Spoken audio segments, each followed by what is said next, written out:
Good morning, yoginis. So this week's focus in class is non-attachment. So I just wanted to give you a quick blurb about what I mean by non-attachment. So actually I'll start with what it isn't. So non-attachment doesn't mean to kind of be completely detached from the world and everything that happens in it, to be aloof or apart or cold. Okay, it's often kind of mixed up this way. It means you can still experience the world, you can still experience joy and pleasure and pain and the pairs of opposites, heat, cold, misery, sadness, elation, love, but it means that you experience them without becoming them. So you know you're experiencing them and you don't depend on them for your happiness. You don't need them to be content. And when they don't go to plan or they don't please you, you don't get too upset. So you have your steadfast yogic center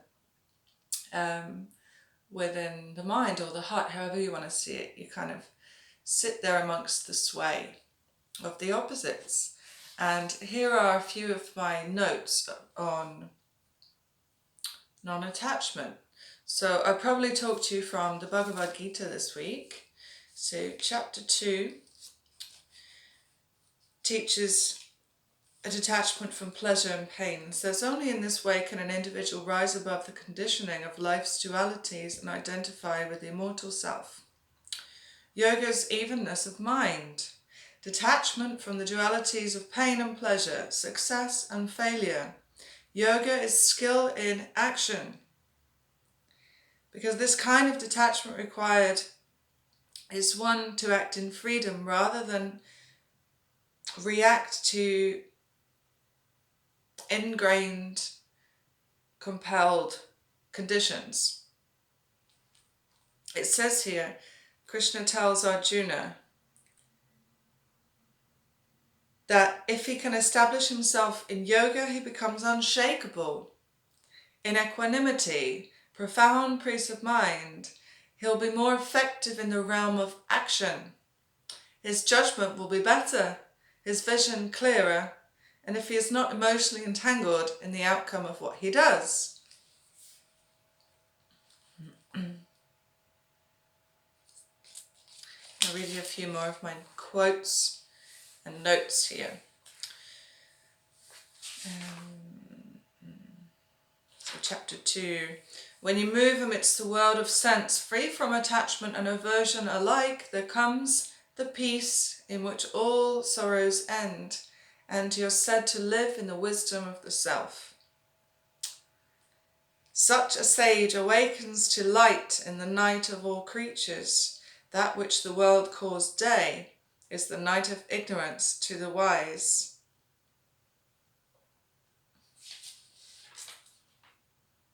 Not agitating the world, or by it agitated, standing above the sway of elation, competition, and fear, that one is my beloved. Detached, pure, efficient, impartial, never anxious, selfless in all their undertakings, they are my devotees. Not running after the pleasant, nor away from the painful. Grieves not, lusts not, but lets things come and go as they happen. That devotee looks upon friend and foe with equal regard, is not buoyed up by praise, nor cast down by blame. Alike in heat and cold, pleasure and pain, free from selfish attachments, the same in honour and dishonour, quiet, ever full in harmony everywhere, firm in faith, such a one is dear to me. It's very difficult to achieve this state. It's constant work.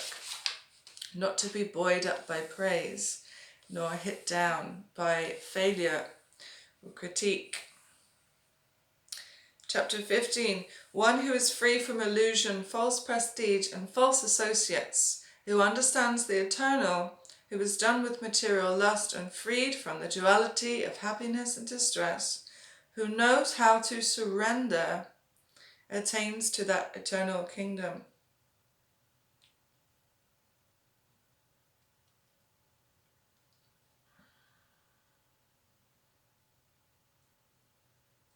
And the notes here say the surrendering process starts by not being deluded by pride, because the conditioned soul is puffed up, thinking himself the lord of material nature. It's very difficult for this person to surrender. But when one is free from the delusion of pride, we can begin the process of surrender. For one, always expecting some honor in this material world, it is not possible to surrender. They have the foolish notion that they are the lord of the world, making all things complicated, always in trouble.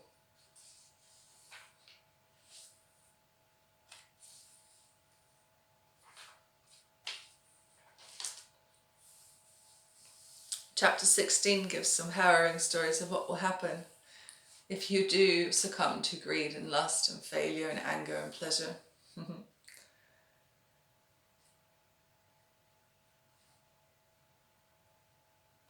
It says the demonic do things they should avoid and avoid the things they should do. They believe that to gratify the senses unto the end of life is the prime necessity of human civilization. There is no end to their anxiety. Another translation says, although burdened with fears that end only with death, they still maintain with complete assurance gratification of lust is the highest that life can offer. Driven by anger and greed, they amass money for the satisfaction of their cravings. So much is mine now, and it will increase in the future, and more and more.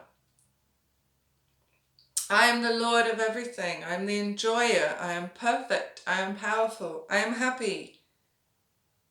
I am successful. I will rejoice in my own generosity when I gift. These are deluded by ignorance. Bound by greed and entangled in a web of delusion, whirled about by a fragmented mind, they fall into a dark hell.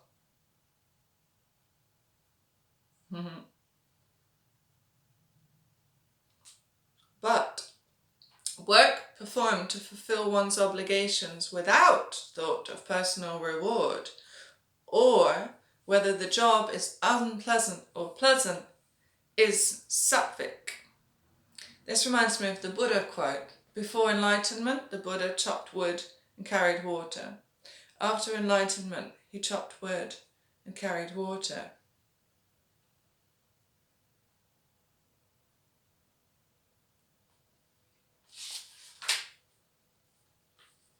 Sattvic workers are free from egotism. They're enthusiastic and selfless. They have fortitude in success and failure.